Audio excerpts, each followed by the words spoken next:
Hi friends, in this video we are going to solve Polynomials important question 5 step by step for you. Stay with me till the end for clear understanding.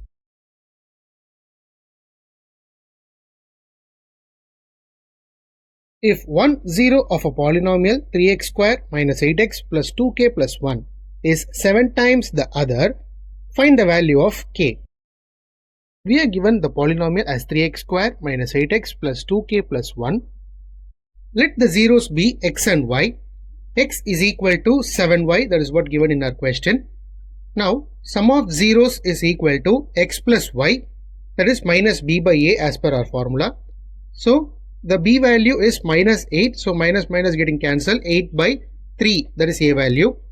That is equal to sum of zeros is x plus y. We know that x is equal to 7y as per the question. So, 7y plus y is equal to 8 by 3.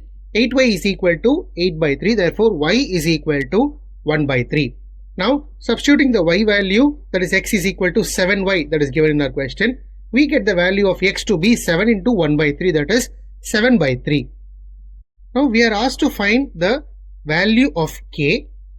So for that we take the product of zeros, that is xy, that is equal to c by a as per the formula, that is 2k plus 1 by 3 is equal to 1 by 3 into 7 by 3. 2k plus 1 by 3 is equal to 7 by 9.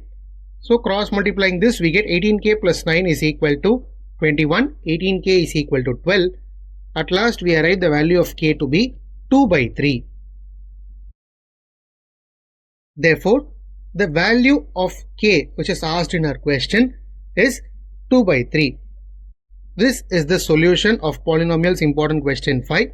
Do check the previous video link given in our description and subscribe my channel for more math explanation.